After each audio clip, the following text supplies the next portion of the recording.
Honestidad.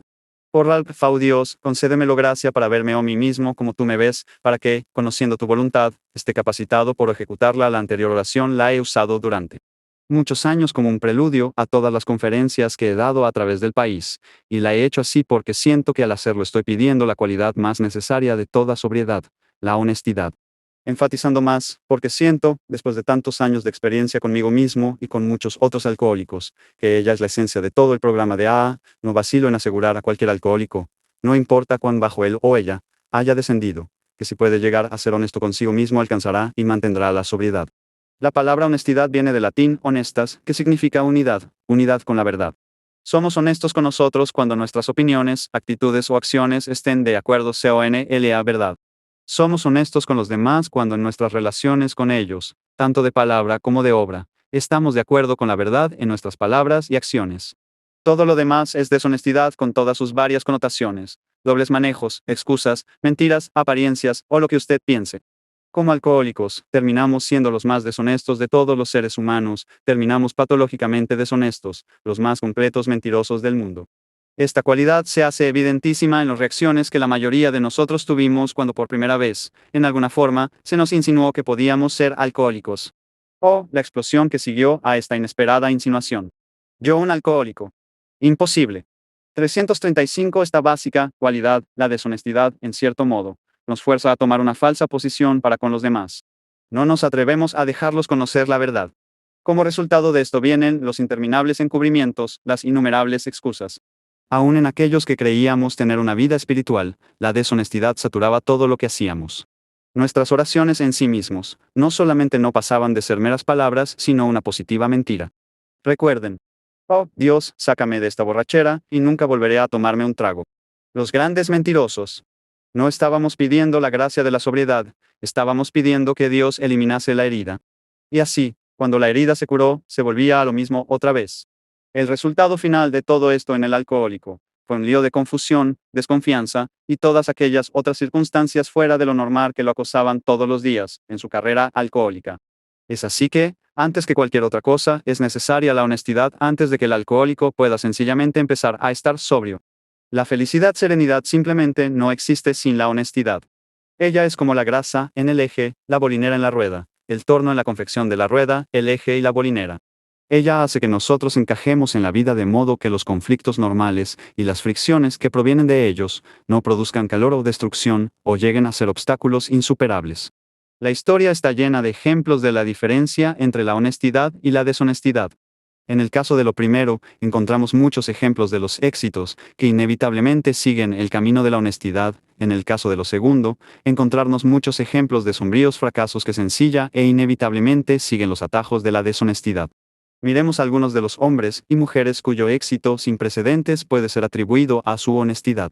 Está primero San Pablo. Su nombre era Saulo. Era un ciudadano romano. Odiaba el cristianismo y a los cristianos. Pero era honesto en su odio. En el relato de las Escrituras, lo encontramos en el camino de Damasco, para traer más cristianos a la tortura y a la muerte. Él los odiaba. Las Escrituras nos relatan que él estaba respirando venganza a medida que cabalgaba en su búsqueda de víctimas humanas. No lo estaba haciendo porque alguien se lo hubiera dicho, ni por lo que pudieran decirle si no lo hacía, ni como un jugador práctico, ni tampoco lo hacía como un categórico gesto humano. Lo estaba haciendo. Respirando venganza, porque él los odiaba y con su persecución, lo estaba consiguiendo. Honestamente él los odiaba, y para su mentalidad iluminado por la gracia, estaba haciendo lo que pensaba que debía hacerse. Entonces algo sucedió. Hubo un brillante destello de luz y un repentino rayo de iluminación, y Saulo, en un instante, fue derribado de su caballo. La honestidad y la gracia de Dios se habían encontrado de frente. Saulo era un hombre orgulloso, era terco, pero era un hombre honesto. Y cuando la gracia de Dios llegó de frente a tal persona, el orgullo y la terquedad se fundieron por completo bajo el calor de los rayos de la gracia. La gracia está capacitada para entrar libremente en la mente y en el corazón de tales seres, porque no existe para ella ningún obstáculo como una mente cerrada, un corazón cómplice o el de una mala voluntad. La honestidad es buena voluntad. ¿Y qué dijo Cristo? Paz en la tierra, a los hombres de buena voluntad. A los hombres honestos. Y así, cuando Saulo fue derribado al suelo y oyó una voz que le decía, Saulo, Saulo, ¿por qué me persigues? Inmediatamente respondió, ¿quién es al que persigo? ¿Cuán diferente hubiera sido la respuesta de una persona deshonesta? Oigan, Perseguir. ¿Qué quiere usted decir? Perseguir. ¿Quién está persiguiendo a quién? Debe estar equivocado de persona. Puntos de vista, mentiras, excusas, propia justificación, deshonestidad. Y volviendo a Saulo, encontramos que a causa de que la gracia entró en su corazón y voluntad, Dios lo guió para que llegara a ser el apóstol de los gentiles, el gran San Pablo, porque fue honesto. No lo escogió Dios necesariamente porque era honesto, pero, habiéndolo escogido, la gracia fue efectiva hasta el punto de la santidad. Porque fue muy honesto. La honestidad no es un prerequisito para ser escogido por Dios para tareas especiales. Pero, al ser escogido, ella es la diferencia entre la gracia aceptada y usada y la gracia rechazada y mal usada, como lo testimonia un ejemplo, Judas. Hubo también una María Magdalena. Para citar a Matt Talbot, ella era enteramente una perdida. Cuando su camino y el de Cristo se cruzaron, ella era una prostituta, simplemente una común y ordinaria prostituta. Aquí nos apresuramos a explicar, hay dos tipos de prostitutas. Un tipo es el de la mujer, que sigue este denigrante camino por amor al dinero que hay en ello. Vende su cuerpo por amor al dinero que le pagan, no por ninguna otra razón. Realmente abomina de aquellos con los cuales se asocia y todo lo relacionado con ello. Hay también el otro tipo. Son la minoría. Se complacen con la prostitución por amor a la prostitución en sí misma. Se asocian con los hombres porque exactamente quieren hacer eso. No son prostitutas por su educación familiar o por las dificultades. No están complaciéndose en la prostitución porque alguien las fuerce a ello. No venden su cuerpo por la mezquina paga que reciben por ello. Están haciendo lo que hacen simplemente porque lo quieren hacer. Aman hacerlo. Extraño. Dirá usted. Sí, pero honestas. La Magdalena fue una de tales. Magdalena fue honesta. Fue una prostituta porque amaba hacerlo, porque quería justamente eso. Y entonces algo sucedió. Una vez más, en la jurisdicción de la gracia y la honestidad se encontraron de frente. La Magdalena y Cristo se encontraron frente o frente. Cayó a sus pies, admitiendo totalmente su condición y derramó lágrimas sobre sus pies y los ungió con sus cabellos. Entonces, la gracia traspasó su abierto corazón, ese corazón que estaba tan inclinado a amar la lujuria. Y bajo los cálidos rayos de aquella gracia, ese mismo amor, tendió el vuelo por sí mismo, y alcanzó el pináculo de lo sobrenatural, y se enamoró de Cristo. Y nunca más ese amor sobrenatural la abandonó. Fue tan grande en realidad el amor de Cristo por ella que, como correspondencia, la escogió para aparecérsele después de su resurrección, antes que a Pedro y al resto de sus apóstoles. ¿Por qué? Él mismo nos lo reveló cuando dijo, porque ella ha amado mucho equivocadamente, sí, pero honestamente. Agustín. Aún en lo más oscuro de sus pecados, Agustín mostró destellos de su fundamental honestidad cuando oró. Oh, Dios. Dame la gracia de la pureza, pero todavía no. Y fue así como, cuando la gracia de Dios y Agustín se encontraron en aquel afortunado atardecer, Agustín inmediatamente preguntó: ¿qué quieres que haga yo? Sin ninguna excusa, sin preguntar el por qué y para qué, sin autojustificación. Y Agustín fue llevado a tomar su puesto en medio de la élite de Dios como uno de los más grandes teólogos de todos los tiempos, porque fue honesto. A través de la historia, todos los grandes de Dios llegaron a serlo porque fueron honestos. Por otra parte, muchos más de los que podemos imaginar, aunque pudieron haber sido escogidos para ocupar lugares de grandeza, en el esquema de las cosas de Dios, fracasaron porque fueron deshonestos. Observemos los grupos de A. A. ¿Quiénes son los que están sobrios y tienen serenidad? Aquellos que son honestos. No son necesariamente aquellos que conocen mejor los 12 pasos. No son necesariamente los santos. Pueden ser igualmente todavía grandes pecadores. Pero son honestos. La honestidad es lo mejor política. Demos ahora una buena mirada sobre todos los recaídos. ¿Qué es lo que está mal? Simplemente no quisieron ser honestos. En igual forma, en el gran libro de A. Leemos en el capítulo 5 que los únicos que no tienen la más mínima posibilidad de éxito en conseguir la sobriedad son aquellos que son incapaces de tomar el programa con rigurosa honestidad. Por otra parte, leemos en el gran libro de A. Buena voluntad, honestidad y mente abierta son necesarias para la recuperación. Son indispensables. En los primeros tiempos de A. No había 12 pasos, ni gran libro, había solo 3 axiomas. 1 menos sea honesto consigo mismo, honestidad. 2 menos limpie su casa, honestidad. 3 menos ayude a otros, honestidad. Por otra parte, nunca he vacilado, por temor a una válida contradicción, en hacer esta declaración: si una persona es honesta, y honestamente lo intenta, permanece sobria. Veamos cómo este principio de la honestidad afecta todas las áreas de nuestro diario vivir. Veamos cómo la práctica de la honestidad, todos los días, nos trae no solo la felicidad a nuestras vidas, sino que nos capacita para ajustamos segura y exitosamente durante toda nuestra vida. 1. En nuestra vida de hogar. La honestidad dará a cada miembro de la familia su propia realidad. Y en lugar de que cada cual trate de pensar en lo que pudo haber sido, o en lo que pudo no haber sido, trabajarán todos juntos en lo que puede ser. Las querellas, que son parte y parcela de todo hogar, pueden ir y venir sin causar los continuos rencores y resentimientos, porque la honestidad nos dirá que la forma más rápida de resolverlas es no haciendo de ellas un problema. Que el esposo y la esposa tienen una disputa. Eso pasa. ¿Qué causó en realidad el problema? Cuando el esposo o la esposa se mantienen pensando en ella o rumiándola, repetidamente, la honestidad nos enseña que todos somos humanos, y por lo tanto propensos a hacer pequeñas cosas mezquinas. Pero la verdad es que no son más que una indicación de la falta de amor. La honestidad nos enseña a aceptar a todos los miembros de la familia como ellos son.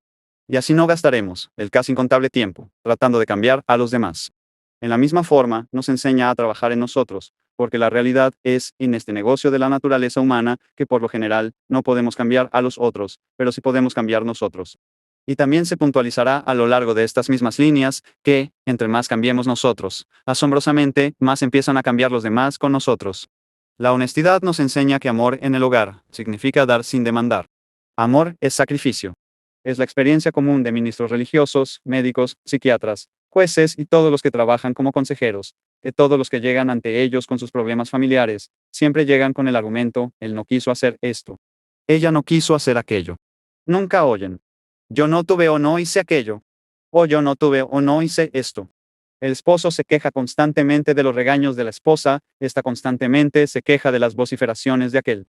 Una valoración honesta de la naturaleza humana. Nos enseño que es de la naturaleza del hombre vociferar y que es de la naturaleza de la mujer regañar y que no hay mucho que la otra parte pueda hacer acerca de ello. Solo aceptarlo. Todo miembro de AA menos miembro honesto ha llegado a comprender que la inmensa mayoría de sus problemas se deben a sus propias faltas, mientras que por años él o ella culpaban a los otros. Y cuán buenos aparecen el marido y la esposa bajo el lente claro de la honestidad. Una de las razones más comunes para alegar el divorcio es por lo general el resultado de la deshonestidad. Oigamos las mentiras y engaños de dos personas que planean casarse, porque no quiero que él sepa nada, seguro, tengo faltas, gran cantidad de ellas, pero no quiero que ella los descubra. Oh, justamente amo lo que él ama, ciertamente amo los libros, los deportes, realmente, nunca abrió un libro desde que salió del colegio y nunca antes practicó los deportes. Vivo loco por el baile, las fiestas y la gente. Realmente abomina el baile, las fiestas y la gente. Entonces se casan, las emociones gradualmente desaparecen, las fricciones se desarrollan. Incompatibilidad. Si hubiera conocido la clase de persona que eres, jamás me hubiera casado contigo. ¿Y por qué no se conocieron mutuamente? Deshonestidad.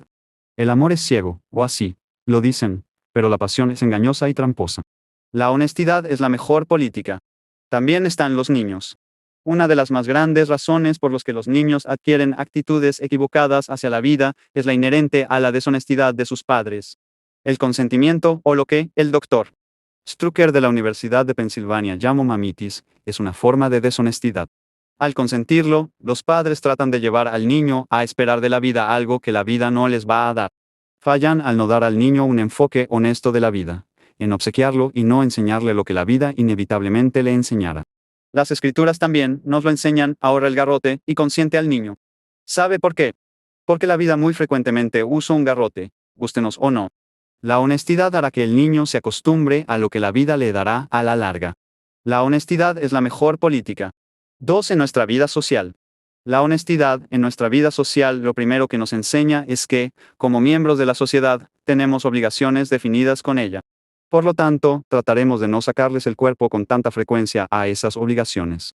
Los intereses de la comunidad, el bienestar común, la necesidad de nuestro vecino. La honestidad también nos indicará claramente quién es nuestro vecino. Nos enseñará que todas las personas caben en esta categoría, porque todos son hijos de Dios, como tú y como yo. Así la honestidad nos previene de discriminar a alguien a causa de su nacionalidad, creencia, color, condición social, pobreza o males que nos hayan hecho. Recuerdan.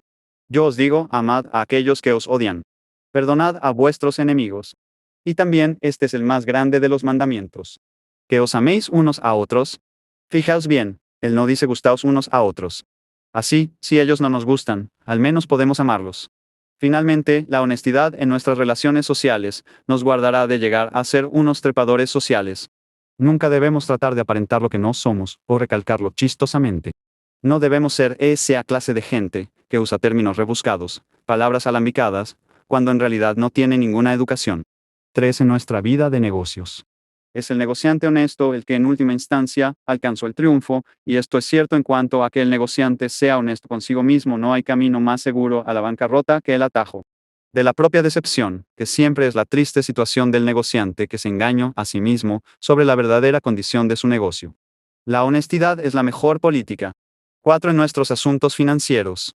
No todos estamos capacitados para ser hombres de negocios, pero todos tenemos que ver con las finanzas. Se meterá en enredos aquel que es deshonesto al apreciar su propio estado financiero, sus reales posibilidades económicas. Lo testimonian aquellos que siempre viven por encima de sus ingresos, aquellos que tienen siempre más obligaciones para cubrir cada mes que las que pueden cumplir, que compran cosas que nunca necesitarán o nunca usarán. No se puede excluir de esta categoría a aquellos pobres compañeros o compañeras que siempre están comprando algo porque es una ganga. ¿Qué van a hacer con aquello que compraron? No lo saben. Pero es una magnífica ganga. 5. En nuestra vida emocional. Mentiras para salir de una mentira que dijimos, para salir de una mentira que dijimos, para salir de una mentira que dijimos. Esta constante evasión de la verdad, responsabilidad y realidad causa tensión nerviosa, miedos emocionales y una aceleración mental en procura de cubrir las deshonestidades de ayer. El ser humano que nada tiene que esconder ni de Dios ni de los hombres, es aquel que vive libre de tensiones, de crisis emocionales y nerviosas.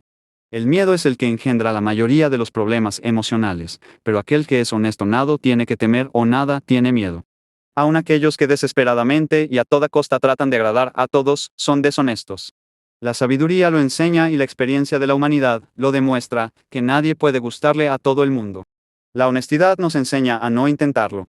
La honestidad nos sugiere que hagamos siempre lo mejor que podamos con lo que tenernos, y si nuestros actos disgustan, e incluso hieren a uno que otro, esto es algo de lo cual no debemos preocuparnos.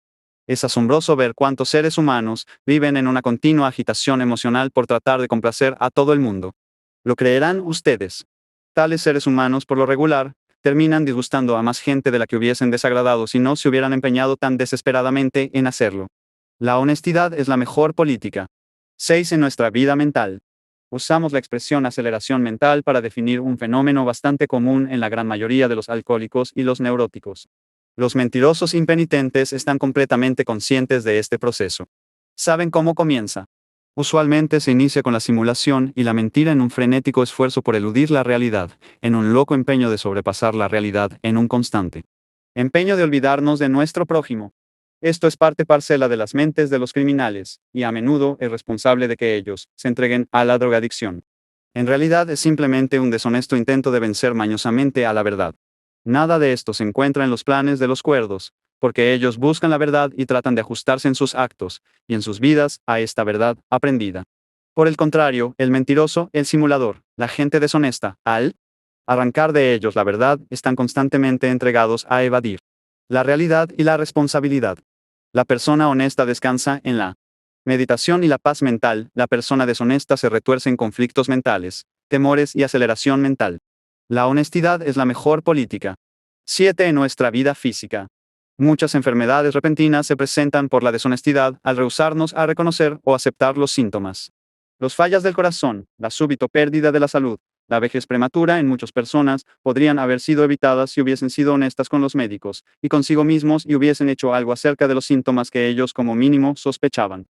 Generalmente hay 3 actitudes básicas de las personas que consultan al médico, 2 son deshonestas y una es honesta.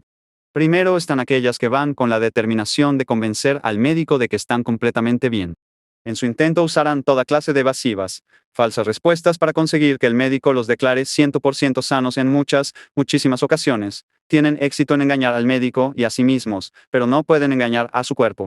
Tarde o temprano viene la pérdida de la salud, el ataque cardíaco, la repentina embestida de la vejez antes de tiempo. Están aquellos compañeros o compañeras que en su autocompasiva hipocondría van al médico con la determinación de convencerlo de que no están bien de salud. Al menos inconscientemente está pretendiendo obtener una excusa con certificado médico, para eludir muchas de las responsabilidades de la vida. Si fallan en convencer al médico, tratan de adquirir un reconocimiento de otras personas de que ellos están enfermos. Si fallan en esto, al menos tendrán éxito en convencerse a sí mismos. Son deshonestos. Son infelices. Están realmente enfermos, pero no de una enfermedad para quejarse. Los llamados hipocondríacos. Subvencionan a muchos casos de productos farmacéuticos. Y también tenemos a la persona honesta que se acerca al médico para un chequeo. ¿Qué está buscando? Desea conocer la verdad, porque conociéndola puede ajustar a ella tus hábitos de vida. Tal persona puede encontrarse con un cuerpo enfermo, pero a pesar de su enfermedad, puede estar relajado con paz mental y felicidad, porque conoce los hechos y vive de acuerdo a ellos. Es honesto. Envejecer elegantemente es otra manera de decir, envejecer honestamente. La honestidad es la mejor política. 8. En nuestra vida espiritual. No hay un área de la vida en la cual la deshonestidad cause tantos estragos y en donde la honestidad sea un factor tan necesario para el éxito como en la vida espiritual. De hecho, una de las razones primordiales del fracaso en la vida espiritual y en el crecimiento espiritual es la de una valoración deshonesta de sí mismo. La mayoría de la gente se considera o peor o mejor de lo que realmente es. Esto es deshonestidad y es un obstáculo a la gracia de Dios. Analicemos esto más concienzudamente. Está en el compañero o compañera que siempre tiene, en su engañadora autocompasión, más defectos de los que realmente tiene, o encuentra que todavía tiene defectos cuando piensa, en su autocompasión, que debería estar libre de ellos, después de haber trabajado tan arduamente por tanto tiempo. Estos no van a ninguna parte. Porque olvidan o no desean aceptar el hecho de que en la vida espiritual, el trabajo de eliminar defectos en cuanto concierne a nosotros, radica en ejecutar el trabajo de base o, sea, detectar dichos defectos. El buen éxito en eliminarlos está en manos de Dios. ¿Cuándo? Cuando Él lo decida. Y esto generalmente sucede, mi amigo, el día que se llegue a ser humilde, lo que significa ser honesto. Porque humildad es verdad. Y en verdad honestidad y humildad nada tienen que ver con la autolastima y el menosprecio de uno mismo. Aquel que se desaprueba a sí mismo niega tener ciertas cualidades de que el buen Dios lo dotó para compartir con sus semejantes. El aceptar que estamos dotados de cualidades no es orgullo, lo es el rehusarnos a dar el crédito de esos talentos a aquel que nos los dio. Todos, absolutamente todos tenemos cualidades. Algunos tienen muchas, pero ellos son dones que se nos han dado no para nuestro honor y gloria, sino para el beneficio de aquellos que conviven con nosotros. El negar tener estas cualidades es deshonestidad, el negar que son dones de Dios es deshonestidad. Pero el reconocerlos, el aceptarlos, el usarlos y el dar gracias, oh Dios, por ellos, es honestidad. ¿Y quieres saber algo más? Esto a menudo conduce a la satisfacción. El rehusar usar nuestras cualidades con el pretexto de que nos haría orgullosos es una bella excusa para permanecer pecadores. Somos como somos, llenos de defectos y dotados gratuitamente con ciertas cualidades. Esto es honestidad, es humildad. ¿Qué nos libera de nuestros defectos? La buena voluntad más la gracia. ¿Qué nos capacita para usar exitosamente nuestras cualidades? La buena voluntad más la gracia. Y en nuestra vida espiritual, ¿dónde aprenderemos a ser honestos? ¿Dónde encontraremos la buena voluntad? ¿Dónde obtendremos la gracia? En una honesta oración y meditación. Demos una rápida ojeada a la segunda parte del 11º paso, pidiéndole solamente que nos dejase conocer su voluntad para con nosotros y nos diese la fortaleza para aceptar. La honestidad es la mejor política. 9. En nuestra vida de AA. La sobriedad es el resultado de la honestidad. La mayoría de nosotros, cuando nos acercamos por primera vez a AA, fue para hacer la admisión de que éramos alcohólicos, de que nuestras vidas eran ingobernables. Pero aceptar esto es ser honesto. Es honestidad. En los primeros tiempos de AA, no había 12 pasos, no existía el gran libro. No había una fórmula comprobada de éxito. Los miembros pioneros de AA tenían solamente que trabajar en ellos las 3 cosas que antes hemos mencionado. Pero estas 3 cosas enfatizan la necesidad de la honestidad. La desgastada excusa dada por aquellos alcohólicos que rehúsan acercarse a AA es, no estoy tan mala a. Es solo una manada de borrachos perdidos. Deshonestidad. Encontramos la misma excusa dada por muchos que no asisten a la iglesia. Son un rebaño de hipócritas. A ambos les decimos, usted puede también asistir, siempre habrá espacio para uno más. La honestidad es la mejor política. Al concluir esta discusión sobre la honestidad quisiera citar, para una concienzuda reflexión, lo siguiente. Aquel que peca y reconoce y admite que pecó, puede y probablemente alcanzará la gracia, la serenidad y la salvación, pero aquel que peca y no reconoce, ni admite que pecó, no tiene ninguna oportunidad. Porque no lograría nada si fuera salvo de sus pecados.